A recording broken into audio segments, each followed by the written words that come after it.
প্রেমিক প্রেমিকাকে না, নিজের কেরিয়ারের প্রতি না ফোকাস দাও। কারণ যে তোমাকে সত্যি ভালোবাসবে না, সে তোমাকে নিজে থেকেই বলবে যে তুমি আগে তোমার কেরিয়ারের দিকে ফোকাস দাও, তোমার কেরিয়ারের দিকে তুমি এগিয়ে যাও।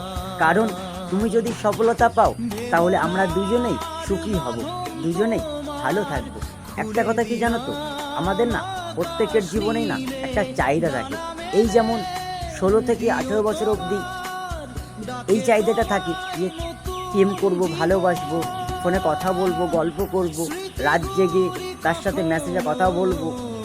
আর 18 থেকে একটা যে চাহিদাটা শুরু হয়, কিভাবে কাজ করব, কত টাকা ইনকাম করব, চাকরি করব, নিজে কীভাবে সফলতা করব, এই একটা চিন্তা থাকে। আবার সেই ছেলেটাই যখন 16 থেকে 18 বছর অবধি যে ছেলেগুলো বা মেয়েগুলো যে ভালোবেসে কাউকে যদি ঠকে যায় না, সে কিন্তু সব কিছু ভুলে যায়। সে জীবনে সফলতা আনবে কীভাবে, সে কি করবে, সে সেটা ভুলে যায়। তাই একটা কথাই বলবো যে নিজের কেরিয়ারের দিকে ফোকাস দাও, দেখবে যে তোমাকে সত্যি ভালোবাসবে, সে তোমাকে একটা কথাই বলবে, ওই যে প্রথমেই বললাম যে আগে তুমি কেরিয়ারের দিকে ফোকাস দাও, তাহলে আমরা দুজনেই ভালো থাকবো।